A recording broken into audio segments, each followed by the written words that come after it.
जय हिंद दोस्तों, स्वागत है आप सभी का हमारे यूट्यूब चैनल टारगेट सक्सेस 7.0 में। बिहार बोर्ड मैट्रिक परीक्षा 2026 में जितने भी बच्चे शामिल होने सारे बच्चों के लिए वीडियो काफ़ी ज़्यादा इंपॉर्टेंट होने वाली है, क्योंकि इस वीडियो में उन सारे कंटेंट को इंक्लूड किया गया है जो कि बोर्ड एग्जाम में पूछे जाने वाले हैं। तो चलिए स्टार्ट करते हैं। तो आज का जो हमारा टॉपिक होगा वो है अम्ल, क्षार और लवण। तो अम्ल, क्षार, लवण जो है इससे भी एग्जाम में क्वेश्चन बनते हैं, तो आइए इसे हम लोग समझते हैं। तो सबसे पहले अगर हम इसमें अम्ल की बात करें यानी एसिड की बात करें, तो एसिड जो होता है स्वाद में खट्टा होता है। एसिड स्वाद में खट्टा होता है और ये इसका जलीय विलयन जो है वो क्या देता है, H+ आयन देता है। अम्ल जो होता है स्वाद में खट्टा होता है और इसका जलीय विलयन जो है वो H+ आयन देता है, यानी अम्ल जो है जल में घुलकर H+ आयन देता है। और नीले लिटमस की बात करें, लिटमस की अगर हम बात करें तो नीले लिटमस को क्या कर देता है, लाल कर देता है। अम्ल जो होता है वो नीले लिटमस को क्या कर देता है, लाल कर देता है। वही अगर हम क्षार यानी बेस की बात करें तो बेस जो होता है स्वाद में कैसा होता है, कड़वा होता है। और क्षार को अगर जल में मिलाया जाए यानी क्षार का जो जलीय विलयन होता है वो हाइड्रोक्साइड आयन देता है। क्या देता है, हाइड्रोक्साइड देता है, हाइड्रोक्साइड आयन देता है। और अगर यहाँ पे क्षार में यानी क्षारीय विलयन में हम लोग लिटमस की बात करें तो लाल लिटमस जो है इसमें नीला हो जाता है। लाल लिटमस पत्र जो है क्षार में क्या हो जाता है, नीला हो जाता है। इसका एक ट्रिक है कि अनिल की छलनी, अनिल की छलनी कहने का मतलब आ से अम्ल, अनि से नीले को क्या कर देता है, लाल कर देता है। आ से क्या होता है, अम्ल जो है वो नीले को क्या कर देता है, लाल कर देता है। और क्षार जो होता है यानी क्षार जो होता है वो लाल को क्या कर देता है, नीला कर देता है। ये बात आप लोग ध्यान में रखिएगा। उसके बाद हम लोग आगे बढ़ते हैं। तो आगे जो है हमारा क्या है, प्राकृतिक स्रोत यानी नेचुरल सोर्सेस। तो जैसे में सिरका, तो सिरका में कौन सा अम्ल पाया जाता है, यहाँ पे जितना भी सारा दिया गया है सब नेचुरल सोर्सेस है। अब इसमें बताना है कि कौन कौन से एसिड पाए जाते हैं यानी कौन कौन से अम्ल पाए जाते हैं। तो सिरका में एसिटिक अम्ल होता है, दही में लैक्टिक अम्ल होता है, संतरा या नींबू में बात करें तो साइट्रिक अम्ल होता है, इमली में टार्कटिक अम्ल होता है, और टमाटर में ऑक्जैलिक अम्ल होता है, लाल चींटी में फॉर्मिक या तो हम लोग मेथेनोइक अम्ल कह सकते हैं, और अमाशय में जो होता है वो हाइड्रोक्लोरिक अम्ल होता है। तो आई होप आप लोग इस बात को भी समझे होंगे। ये सारा जो कंटेंट दिए गए हैं इन सभी को आप लोग याद जरूर कर लीजिएगा, क्योंकि बोर्ड एग्जाम में यही से क्वेश्चन बनेंगे। चलिए अब हम लोग आगे देखते हैं, हल्दी की बात करते हैं जो कि एक इंडिकेटर यानी सूचक है लिटमस की तरह ही। तो ये जो हल्दी जो है, अगर हल्दी को हम लोग अम्ल में डालते हैं तो वहाँ पे कोई भी बदलाव नहीं होगा, कोई भी बदलाव नहीं होता है। और वही अगर क्षार में डाला जाए तो हल्दी जो है वो किस प्रकार का हो जाता है, वो भूरा या लाल हो जाता है, भूरा या क्या हो जाता है, लाल हो जाता है क्षार में डालने पर। क्षार के साथ अभिक्रिया कराने पर और वही अम्ल के साथ हम करवाएंगे तो यहाँ पे कोई भी बदलाव इसमें नहीं होगा। और वही लाल पत्ता गोभी की बात करें तो ये जो है अम्ल में क्या हो जाता है, लाल, अम्ल में क्या हो जाता है, लाल यानी रेड हो जाता है, और क्षार में हरा यानी ग्रीन हो जाता है। और वही हम गंधीय सूचक की बात करें, गंधीय सूचक की बात करें तो गंधीय सूचक क्या हो गए, तो प्याज हुआ, वैनिला हुआ, लौंग का तेल हुआ, ये सारे चीज़ों से गंध आता है, तो इसीलिए इसे हम लोग क्या कहते हैं, गंधीय सूचक कहते हैं। तो क्षार में गंध क्या समाप्त हो जाती है, क्षार में गंध क्या हो जाती है, समाप्त हो जाती है। अगर हमें क्षार पता करना होता है तो क्षार में अगर इन सारी चीज़ों को ले जाते हैं कोई विलयन में, अगर उसमें डालने पर गंध समाप्त हो जाता है तो हम लोग समझते हैं कि वो क्षार है। और वही अगर गंध जिस प्रकार से है विलयन में डालने पर गंध उसी तरह से रहे तो हम लोग समझ जाते हैं कि वो विलयन जो है वो कैसा है, अम्ल है, वो विलयन क्या है, अम्ल है। चलिए हम लोग अब आगे देखते हैं। अब यहाँ पे हम बात करते हैं कृत्रिम सूचक की। अभी जो हमने पीछे देखा ये नेचुरल सोर्सेस था, यानी कहने का मतलब प्राकृतिक सूचक था यानी नेचुरल इंडिकेटर था। और यहाँ जो अभी हम लोग देखने वाले हैं यहाँ पे कृत्रिम सूचक, कृत्रिम सूचक यानी जो मानव द्वारा बनाया गया हो। तो यहाँ पे अगर हम बात करें तो दो गो कृत्रिम सूचक को दिया गया है, जो कि फिनोल्फथैलिन हो गया और दूसरा हो गया मिथाइल ऑरेंज। तो फिनोल्फथैलिन की बात करें तो फिनोल्फथैलिन जो होती है वो एसिड में रंगहीन होती है यानी कलरलेस होती है। एसिड में क्या होती है, कलरलेस होती है। यानी फिनोल्फथैलिन को अगर हम एसिड में डालें तो वहाँ पे किसी भी प्रकार का कोई परिवर्तन नहीं, यानी क्या हो जाएगा, रंगहीन हो जाएगा। उसके बाद में अगर बेस में बात करें यानी हम लोग अगर क्षार में डालते हैं फिनोल्फथैलिन को तो वो किस रंग का हो जाता है, गुलाबी का, किस प्रकार का, गुलाबी।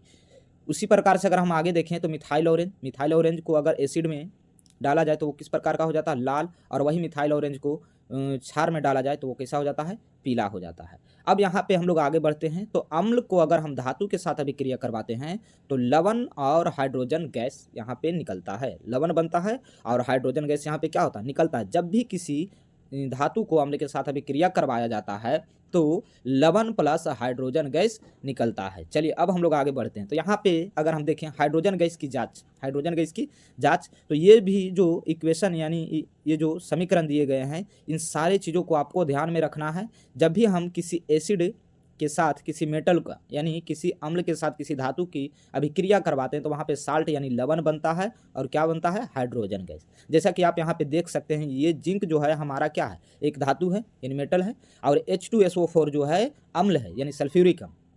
जब ये दोनों को हमने अभिक्रिया करवाया, रिएक्शन करवाया, तो यहाँ पे हमारा जिंक सल्फेट बना और प्लस में हाइड्रोजन। तो जिंक सल्फेट जो है हमारा साल्ट हो गया यानी लवण हो गया, और H2 जो है वो हमारा क्या है, हाइड्रोजन गैस है। अब यहाँ पे एक और इम्पॉर्टेंट बात है जो आप लोगों को याद रखनी है कि जलती हुई मोमबत्ती पास लाने पर पॉप ध्वनि उत्पन्न होती है। अगर जलती हुई मोमबत्ती को पास लाया जाए यहाँ पे इस प्रक्रिया में तो पॉप ध्वनि उत्पन्न होती है। चलिए अब जो है हम लोग यहाँ पे देखते हैं धातु कार्बोनेट और चूने का पानी।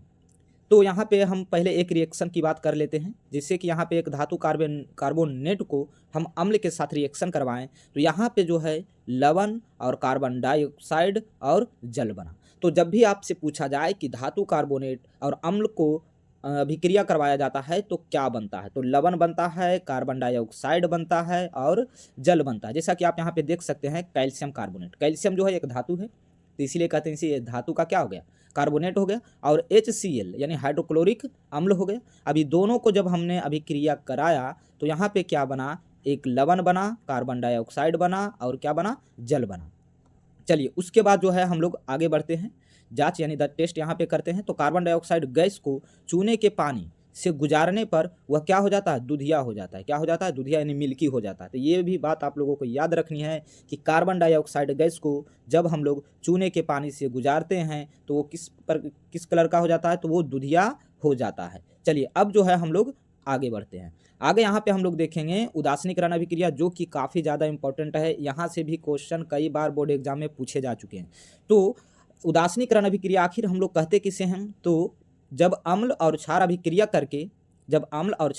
करके लवण और जल बनाते हैं तो इसी प्रक्रिया को हम लोग कहते हैं उदासीनीकरण अभिक्रिया। जैसा कि यहाँ पे एक उदाहरण भी दिया गया है, हाइड्रोक्लोरिक अम्ल को हमने अभिक्रिया करवा दिया सोडियम हाइड्रोक्साइड के साथ, तो यहाँ पे हमारा NaCl बना यानी सोडियम क्लोराइड, जो कि लवण है, और साथ में क्या बना, जल बना।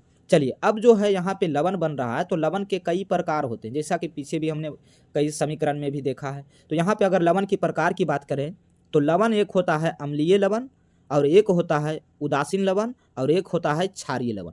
तो यहाँ पे हम लोग अम्लीय लवण हम लोग किससे कहेंगे या कब बनेगा, तो जब प्रबल अम्ल और दुर्बल क्षार रहे तो इस अभिक्रिया में जो लवण बनेगा वो लवण होगा अम्लीय लवण। क्योंकि यहाँ पे अम्ल जो है वो क्या है, प्रबल है। तो अम्ल जब प्रबल है तो लवण भी बनेगा, लवण में जो गुण आएगा वो अम्ल का ही आएगा, इसीलिए अम्लीय लवण बनेगा। अगर वही हम बात करें उदासीन लवण की, तो उदासीन लवण कब बनेगा, जब प्रबल अम्ल और प्रबल क्षार का अभिक्रिया करवाएंगे तो वहाँ पे जो लवण बनेगा वो उदासीन लवण बनेगा। उसके बाद हम क्षारीय लवण की बात करें तो क्षारीय लवण कब बनता है, जब दुर्बल अम्ल हो और प्रबल क्या हो, क्षार हो। तो क्षार का गुण चला जाता है किसमें, लवण में, तो इसीलिए क्षारीय लवण। प्रबल मतलब होता है स्ट्रॉन्ग और दुर्बल मतलब होता है कमजोर। चलिए अब जो है हम लोग आगे देखते हैं। यहाँ पे जो है एक अभिक्रिया का माइंड मैप है, जैसा कि आप यहाँ पे देख सकते हैं रिएक्शन माइंड मैप। तो यहाँ जो है हमने अम्ल के साथ अभिक्रिया करवाने का काम किया है। जैसा कि यहाँ पे अगर हम देखें तो धातु को, अगर मेटल को हम अम्ल के साथ अभिक्रिया करवाते हैं तो क्या क्या बनता है, लवण बनता है और जल बनता है। वही अगर हम इधर देखें तो यहाँ पे हम जब देखे थे कि धातु कार्बोनेट को हमने अम्ल के साथ अभिक्रिया करवाया तो क्या बना था, लवण बना था, कार्बन डाइऑक्साइड बना था और क्या बना था, जल बना था। वही अगर हम अम्ल का क्षार के साथ जब अभिक्रिया करवाए थे तो वहाँ पे क्या बना, लवण बना और जल बना। उसके बाद जो है अम्ल को अगर धातु ऑक्साइड के साथ अभिक्रिया करवाएंगे तो क्या बनेगा, लवण बनेगा और जल बनेगा। चलिए अब हम लोग आगे समझते हैं। तो यहाँ पे एक चेतावनी है, यानी तनुकरण। सही तरीका क्या होता है तनुकरण करने का, तो जैसे यहाँ पे हम देखें तो सही तरीका है कि अम्ल को धीरे धीरे जल में मिलाना चाहिए। अम्ल को धीरे धीरे जल में मिलाना चाहिए। अगर हमें पानी को तनु करना है तो उसके लिए क्या करना होगा, अम्ल को धीरे धीरे जल में मिलाना होगा, ना कि जल को अम्ल में। यहाँ पे देखिए ये जो तरीका है गलत है, ये जो तरीका है हमारा सही है।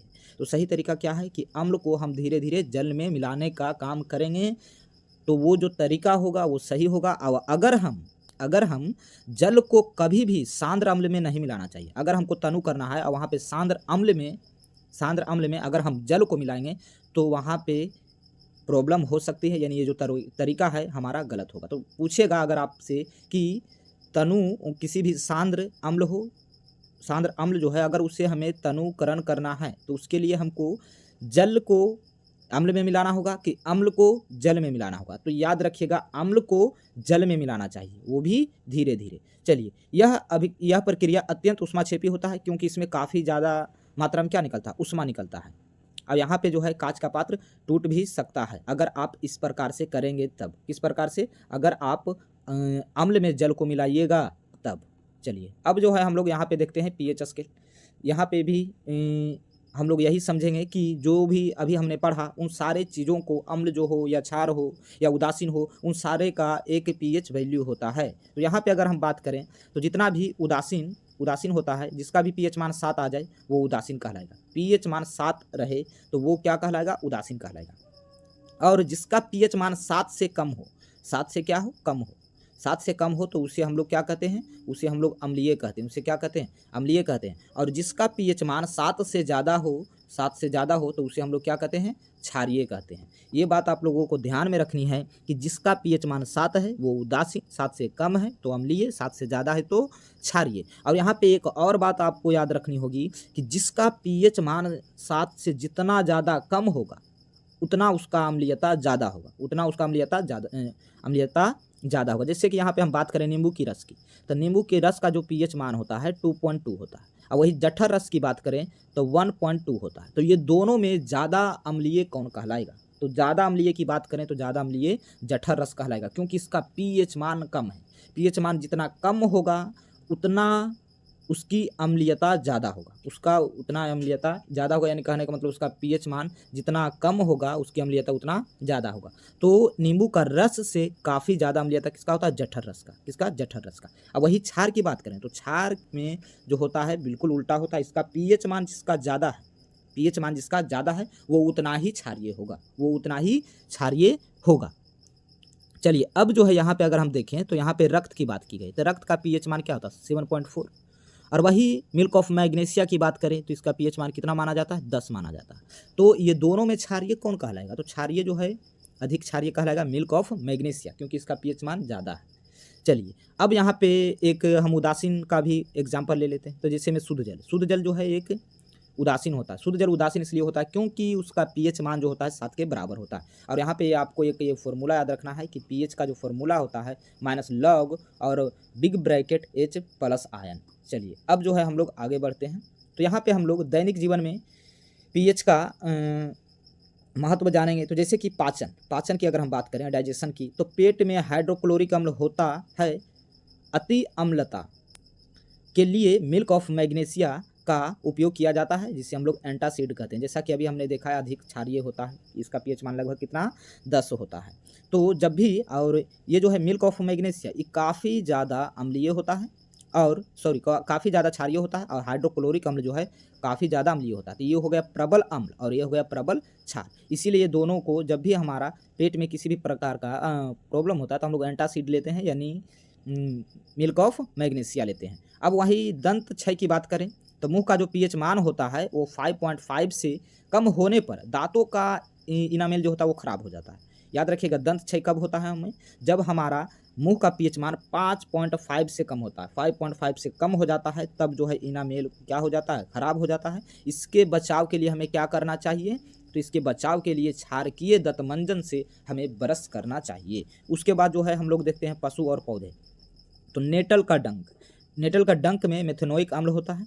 अगर इसका इलाज की बात करें तो डॉग का पौधा है। इसका इलाज क्या है? डॉग का पौधा। अगर नेटल ने आपको डंक मार दिया है, नेटल जो है अगर आपको डंक मारा है तो वहाँ पे आपको मेथेनोइक अम्ल जो है आपके शरीर में इंजेक्ट हो जाती है। इस प्रकार से काफ़ी ज़्यादा जलन होती है। तो इसके इलाज के लिए हम लोगों को क्या करना होता है? तो डॉग का पौधा जो है इसका इलाज है। चलिए हम लोग अब आगे समझते हैं क्लोर क्षार प्रक्रिया क्या है? तो यहाँ पे NaCl का जलीय विलयन का विद्युत अपघटन करवाना ही क्या कहलाता है? क्लोर क्षार प्रक्रिया कहलाता है। तो यहाँ पे हम लोग समझते हैं, जैसे हम यहाँ पे देख रहे होंगे क्लोरीन, यहाँ पे क्लोरीन NaCl में जो क्लोरीन था वो कहाँ? एनोड पर, और जो हाइड्रोजन है वो कहाँ? वो कैथोड पे। कहाँ? कैथोड पे। तो एनोड पे प्लस चार्ज और कैथोड पे माइनस चार्ज होता है। अब देखिए यहाँ पे जो है हम लोग एक समीकरण याद रखेंगे कि NaCl यानी सोडियम क्लोराइड को जब हम जल के साथ अभिक्रिया करवाएं तो सोडियम हाइड्रोक्साइड बना। क्या बना? सोडियम हाइड्रोक्साइड, जिसे हम लोग कास्टिक सोडा कहते हैं। इसका उपयोग क्या क्या चीज़ में होता है? तो साबुन, कागज और ग्रीज, इस सारे चीज़ों को बनाने में, जैसे साबुन बनाने में, कागज बनाने में, इसी का उपयोग होता है सोडियम हाइड्रोक्साइड का। चलिए अब जो है हम लोग आगे बढ़ते हैं। तो यहाँ पे रासायनिक यौगिकों के तुलनात्मक, यहाँ यानी हम कंपैरिजन करेंगे इन सारे यौगिकों के बारे में। तो सबसे पहले हम लोग देखते हैं ब्रिंजक चूर्ण, जिसको हम लोग बोलते हैं ब्लीचिंग पाउडर। तो ब्लीचिंग पाउडर का सबसे पहले फॉर्मूला आपको याद रखना है कि CaOCl2 होता है। CaOCl2 होता है, और इसका जो निर्माण होता है वो बुझा हुआ चूना से होता है। बुझा हुआ चूना से होता है, जिसे हम लोग बोलते हैं CaOH के हॉल ट्वाइस। CaOH को हॉल ट्वाइस, इसी से इसका क्या होता है? निर्माण होता है। अब इसके उपयोग की बात करें, विरंजक चूर्ण के उपयोग की बात करें, तो पानी को रोगाणु मुक्त करना और वस्त्र विरंजन करना, यानी इसका जो है आप लोग ये उपयोग भी याद रखिएगा कि विरंजक चूर्ण का उपयोग है पानी में जो बैक्टीरिया होते हैं वो सारे यानी रोगाणुओं को मारने का काम करता है, और साथ में वस्त्र को विरंजन यानी रंगने का काम करता है। चलिए अब जो है हम लोग समझते हैं बेकिंग सोडा के बारे में, जिसे हम लोग बोलते हैं खाने वाला सोडा। तो इसका जो फॉर्मूला होता है NaHCO3 बेकिंग सोडा का फॉर्मूला हो गया। और ये जो होता है हल्का क्षारीय होता है। हल्का क्या होता है? क्षारकीय होता है। इसका उपयोग की बात करें तो खस्ता, पकौड़े, एंटी एसिड, सोडा अम्ल, अग्निशामक, ये सारी चीज़ों में इसका यूज किया जाता है। यानी खास्ता बनाने में भी इसी का उपयोग होता है, बेकिंग सोडा का, पकौड़ी बनाने में, और एंटी एसिड में भी होता है। इस प्रकार से अगर हम आगे बात करें धोने का सोडा, तो इसका फॉर्मूला होता है Na2CO3 इंटू 10H2O। ये हो गया धोने का सोडा, यानी धोवन सोडा का फॉर्मूला हो गया, यानी वॉशिंग सोडा हो गया। और इसका जो उपयोग है वो किस चीज़ में होता है? तो जल की कठोरता को हटाने का काम करता है ये। और यहाँ पे जो है कांच और साबुन के उद्योग में भी धोने का सोडा का यूज किया जाता है, धोवन सोडा का। चलिए अब हम लोग आगे आ जाते हैं प्लास्टर ऑफ पेरिस। तो प्लास्टर ऑफ पेरिस का जो फॉर्मूला होता है वो होता है CaSO4 इंटू 1/2H2O। ये हो गया प्लास्टर ऑफ पेरिस का फॉर्मूला। उसके बाद जो है हम जिप्सम को देखते हैं। तो जिप्सम का फॉर्मूला होता है CaSO4 इंटू 2H2O। ये सारे फॉर्मूले काफ़ी ज़्यादा महत्वपूर्ण है, एग्जाम में कई बार पूछ लिए जाते हैं। तो इन सारे फॉर्मूले को भी आपको याद रखना होगा, और साथ में इसका उपयोग भी याद रखिए। जैसे प्लास्टर ऑफ पेरिस की बात करें तो इसका यूज किस चीज़ में होता है? तो टूटी हड्डियों को जोड़ने में और खिलौने उलौने बनाने में भी प्लास्टर ऑफ पेरिस का यूज किया जाता है। और यहाँ पे जो है कुछ महत्वपूर्ण फॉर्मूला है जो काफ़ी ज़्यादा इंपॉर्टेंट है, तो ये जो है आप लोग याद कर लीजिएगा। तो सबसे पहला क्या है? साधारण नमक यानी NaCl। दूसरा है विरंजक चूर्ण CaOCl2, ये विरंजक चूर्ण का फॉर्मूला। बेकिंग सोडा का फॉर्मूला क्या है? NaHCO3, जैसा कि हमने पढ़ा है। धोने का सोडा का क्या है? Na2CO3 इंटू 10H2O होता है। और जिप्सम का होता है CaSO4 इंटू 2H2O। और प्लास्टर ऑफ पेरिस का होता है CaSO4 इंटू 1/2H2O। तो इस चैप्टर में जितने भी सारे इंपॉर्टेंट टॉपिक्स थे, इंपॉर्टेंट नोट्स थे, वो सारे नोट्स को हमने इस वीडियो में कवर करवाया है। तो अगर आप लोगों को यह वीडियो अच्छा लगा हो तो मेरे वीडियो को लाइक एंड सब्सक्राइब जरूर करें, और आप लोग मेरे चैनल के साथ जुड़े रहें, ताकि इसी तरह का आपको स्टिकी नोट्स मैं प्रोवाइड कर सकूं और आप अच्छे तरह से तैयारी करके एग्जाम में अच्छे अंक प्राप्त कर सकें।